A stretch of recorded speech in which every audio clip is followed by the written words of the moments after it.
Assalamualaikum. Hey Bray, balik lagi di channel YouTube Hari Triana. Kali ini kita akan membahas spoiler film yang berjudul Snake Eyes G.I. Joe Origins. Film ini rilis pada 23 Juli tahun 2021. Sebelum kita ke tahap pembahasan film ini, gue menyarankan lo untuk menonton film tersebut secara full.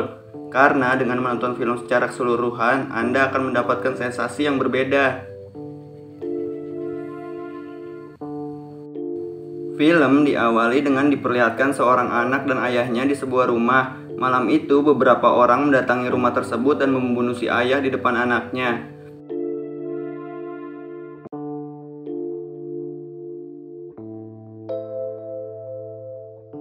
Beberapa tahun kemudian, anak lelaki itu tumbuh menjadi seorang petarung jalanan yang dikenal dengan Snake Eyes.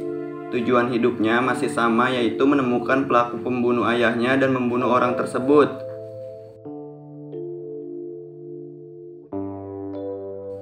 Setelah menyelesaikan sebuah pertandingan, Snake didatangi oleh seorang lelaki bernama Kenta yang menawarkan pekerjaan untuknya. Sebagai imbalan untuk pekerjaan itu, Kenta berjanji akan menemukan pelaku pembunuh ayahnya. Setelah mendengar hal itu, Snake pun akhirnya setuju untuk bekerja padanya, dan mereka sepakat untuk bertemu lagi di sebuah dermaga. Keesokan harinya, Snake datang ke sebuah dermaga. Di dermaga itu, mereka dipekerjakan untuk menyelundupkan senjata di dalam tubuh ikan-ikan besar.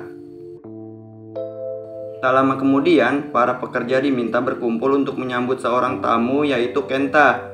Di sanalah Snake bertemu dengan seorang keturunan klan ninja dari Jepang yang dikenal dengan nama Tommy. Jadi, Kenta sebenarnya adalah sepupu dari Tommy, namun karena sang pemimpin klan berniat menyerahkan posisinya kepada Tommy, jadi Kenta berusaha untuk menjatuhkannya. Di sana, Kenta membongkar bahwa Tommy adalah seorang ninja yang diutus oleh klan untuk menjadi seorang mata-mata. Karena hal itu, Snake diminta untuk membunuh Tommy dengan sebuah pistol, namun siapa sangka Snake malah membantu Tommy untuk kabur dari tempat tersebut. Alhasil, keduanya pun bekerja sama untuk melawan beberapa anak buah yang berada di sana.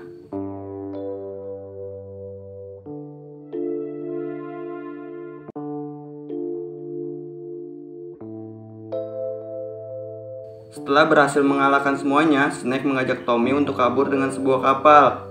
Namun, Tommy malah menolak dan masih ingin menghajar Kenta.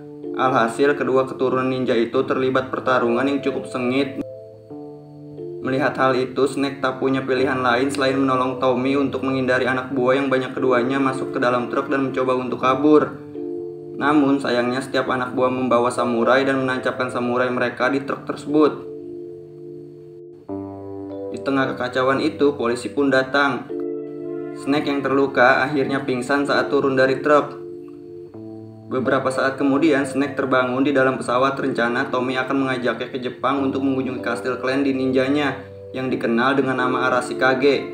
Hal itu dilakukan karena Tommy merasa berhutang nyawa kepadanya.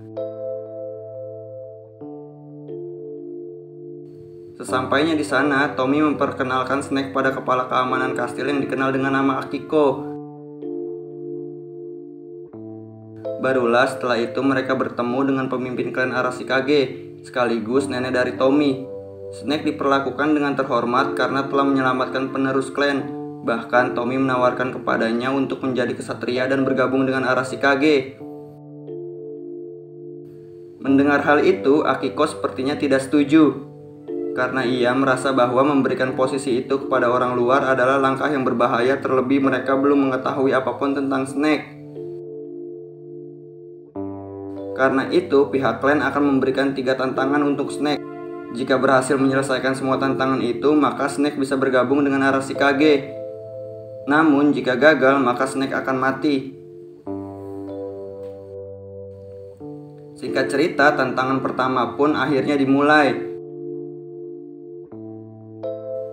Sebelum dimulai, pemimpin memperkenalkan 2 guru terhormat. Di sana mereka dikenal dengan nama Handmaster dan Clanmaster.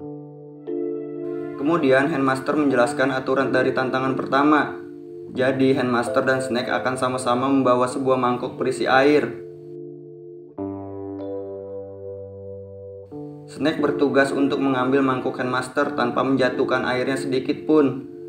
Nah, Snake hanya memiliki 4 kali kesempatan untuk tantangan pertama. Di 3 kali kesempatannya, Snake berusaha mengambil mangkuk tersebut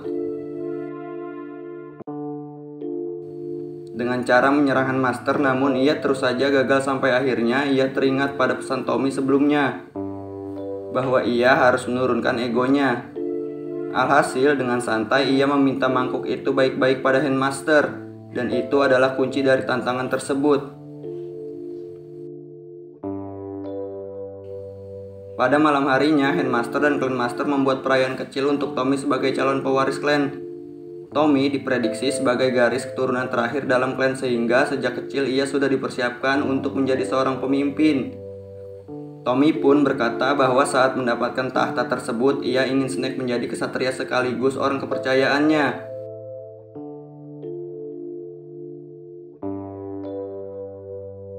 Setelah perayaan itu, Snake meminjam sepeda motor dengan alasan untuk jalan-jalan, padahal ia pergi untuk menemui Kento. Jadi terungkap bahwa Snake dan Kento ternyata telah bekerja sama untuk mengelabui Tommy, dan sekarang Snake dianggap telah berhasil mendapatkan kepercayaan Tommy. Misi selanjutnya adalah Snake harus mengambil sebuah abstrak berharga bernama Permata Matahari yang tersimpan di halaman kastil. Setelah berhasil, barulah Snake akan bertemu dengan pembunuh ayahnya. Keesokan harinya, Snake bertemu dengan Tommy di halaman kastil. Di sana, Tommy sedikit menceritakan tentang permata matahari berharga yang dilindungi oleh generasi ke generasi. Bahkan hanya anggota inti keluarga klan yang memiliki akses untuk mengambil permata tersebut. Kemudian, Tommy memberikan sebuah pedang bernama Morning Light untuk Snake sebagai hadiah karena telah melewati tantangan pertama. Pada malam harinya, Snake memutuskan untuk menyusuri kawasan permata sekaligus melihat keadaan sekitar. Tak diduga di sana ia dipergoki oleh Akiko yang sudah menaruh kecurigaan padanya sejak awal, bahkan keesokan harinya mereka berdua pun saling menyerang satu sama lain.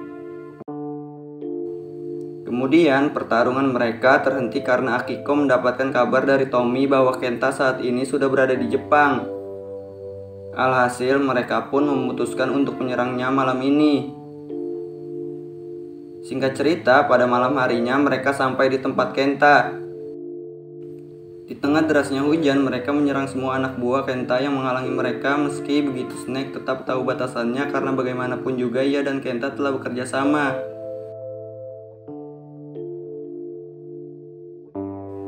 Di sisi lain, Tommy dan Kenta berhadapan satu sama lain. Di sana terlihat bahwa Kenta jauh lebih unggul dari Tommy. Namun karena satu dan lain hal, Kenta memutuskan untuk kabur terlebih dahulu. Dari markas Kenta, mereka menemukan beberapa senjata yang dikirim oleh sebuah organisasi kejahatan penyalur senjata ilegal bernama Cobra. Diduga semua senjata itu akan dipergunakan oleh Kenta untuk memulai perang dengan mereka. Alhasil mereka menghubungi seorang wanita bernama Scarlet untuk mendapatkan dukungan. Jadi Scarlet adalah anggota unit kontrak terorisme global elit yang sangat ahli. Oleh sebab itu, bantuan dari Scarlet akan sangat berguna untuk mereka. Dari sambungan telepon, Scarlet berkata bahwa ada seorang anggota Cobra bernama Baron Mesh yang diduga juga bekerja sama dengan Kenta. Mengetahui semua itu, malam itu juga Snake kembali pergi menemui Kenta. Akiko yang masih curiga kepada Snake lantas pergi membututinya dari belakang. Namun sayang, Snake mengetahui hal itu dan berhasil kabur darinya. Sesampainya di markas, Kenta Snake pun bertemu dengan Baron Mesh di sana. Snake berkata bahwa ia tak menduga kerjasama itu melibatkan organisasi internasional yang sangat berbahaya. Namun Baron Mesh berkata bahwa mereka bertiga saling menguntungkan dalam kerjasama itu, di mana Kenta ingin menguasai klan. Cobra membutuhkan permata tersebut dan Snake menginginkan pembunuh ayahnya. So, Baron Mesh merasa tidak akan ada yang dirugikan dalam kerjasama tersebut. Keesokan harinya, tibalah tantangan kedua untuk Snake. Tantangan kali ini diberikan oleh Blade Master. Kemudian Blade Master memberikan sebuah cahaya dan meminta Snake untuk mengikuti cahaya tersebut. Cahaya itu kemudian membawa Snake ke masa lalunya saat hari di mana kematian ayahnya. Kemudian ia melihat ayahnya dan meminta maaf karena tidak bisa melindunginya saat itu. Namun ayahnya berkata bahwa keselamatan putranya adalah prioritasnya saat itu. Setelah itu Snake tiba-tiba kembali ke hadapan Blendmaster. Blendmaster menjelaskan bahwa tantangan itu digunakan untuk mengetahui kelemahan diri sendiri.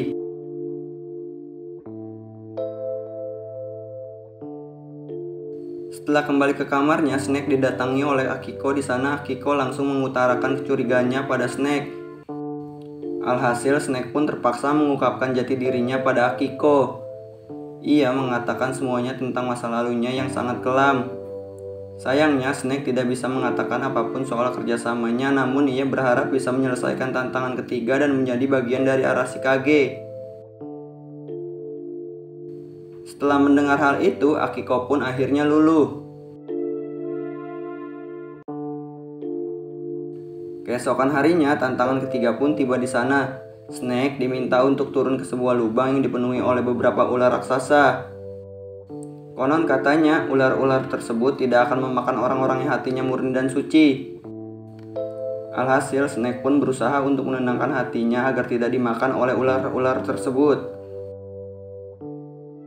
Begitu berhasil menenangkan hatinya, Snake terlalu cepat puas, sehingga ular-ular itu pun langsung menyerangnya.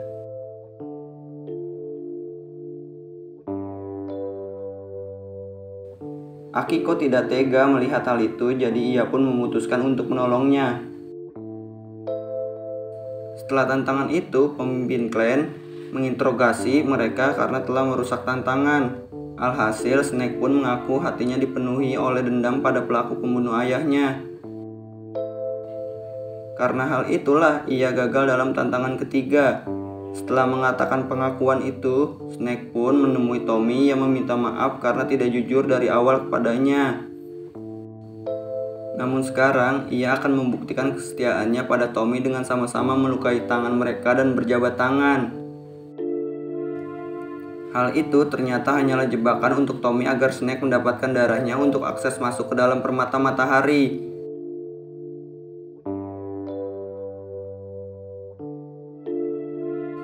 Dan benar saja, setelah mendapatkan permata, Snake Eyes berencana kabur dari tempat tersebut. Namun sayangnya ia dipergoki oleh Akiko yang tidak percaya bahwa mereka telah dikhianati oleh Snake. Meskipun begitu, Akiko tetap tidak berhasil menghentikan Snake yang berhasil kabur dari tempat tersebut. Setelah itu, Snake menemui Kenta dan menyerahkan permatanya. Kejadian itu membuat Tommy sangat kecewa sekaligus marah. Oleh sebab itulah, ia dan Akiko langsung bergerak untuk mencari Snake dan membunuhnya. Di sisi lain, setelah menyerahkan permatanya, Snake akhirnya bisa bertemu dengan pembunuh ayahnya yang selama ini ia cari. Tak diduga orang itu diperintahkan oleh Cobra untuk membunuh ayahnya dahulu.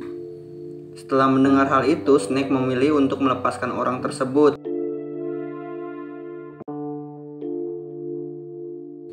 Dan menghentikan Kenta serta Baron Mesh. Di perjalanan ia bertemu dengan Tommy dan Akiko yang terlanjur marah kepadanya dan berniat untuk membunuhnya. Padahal ia sudah ada di pihak mereka. Sekarang beruntung Akiko cepat menyadari hal itu dan menginfokannya kepada Tommy. Namun Tommy tetap tidak peduli dan akan tetap membunuhnya. Alhasil pertarungan antara keduanya pun terjadi. Di sana Snake berusaha keras untuk memberitahu Tommy bahwa untuk saat ini menghentikan Kenta adalah prioritas mereka. Alhasil Tommy pun luluh dan mau bekerja sama dengannya. Di sisi lain, Kenta dan Baron Man pun tiba di kastil. Dengan permata itu mereka bisa menyerang apapun yang mereka mau. Itulah mengapa permata itu sangat berharga dan dilindungi oleh klan. Namun kini permata itu berada di tangan yang salah. Para ninja dikerahkan oleh Heartmaster untuk menghentikan Kenta, sementara Blendmaster bertugas untuk melindungi pemimpin. Beruntung saat itu Scarlet tiba di saat yang tepat, sehingga ia bisa langsung membantu Handmaster dan Blendmaster. Setelah itu Scarlet pun berduel melawan Baron Mesh. Di sana Scarlet terpojok karena Baron Mesh membawa begitu banyak bawahannya.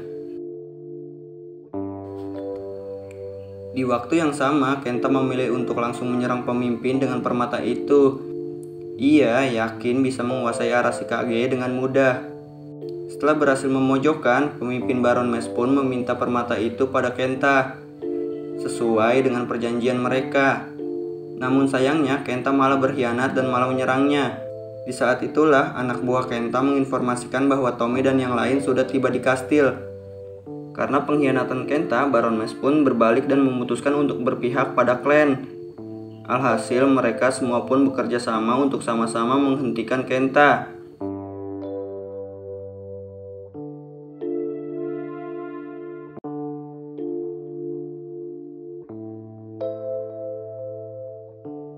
Di saat itulah pertarungan-pertarungan epik pun terlihat di mana-mana.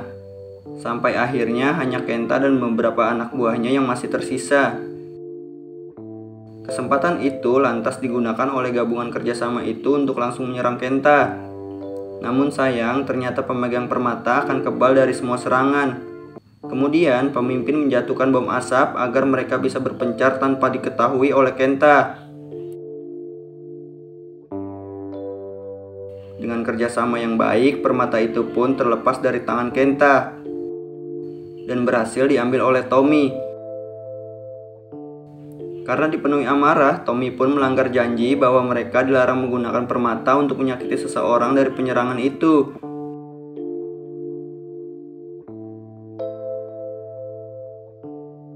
Kenta berhasil kabur dan dikejar oleh Snake.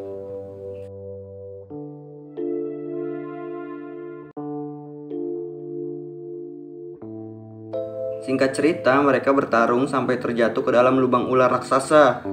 Karena kebusukan hatinya Kenta, akhirnya menjadi santapan ular raksasa. Sementara Snake berhasil menjernihkan hatinya dan keluar dari tempat tersebut. Film diakhiri dengan keberhasilan mereka untuk mengamankan permata. Dan dengan berat hati, pemimpin membatalkan tahta untuk Tommy. Dengan keputusan itu, Tommy pun memilih untuk pergi dari kastil dan meninggalkan klannya. Karena merasa itu adalah salahnya, Snake pun pergi dari kastil untuk membawa Tommy kembali. Sebelum pergi, Snake mendapatkan buku tentang ayahnya yang ternyata merupakan seorang Joe yang sudah menyelamatkan banyak nyawa, dan kini Snake mendapatkan posisi ayahnya tersebut. Dan film pun selesai.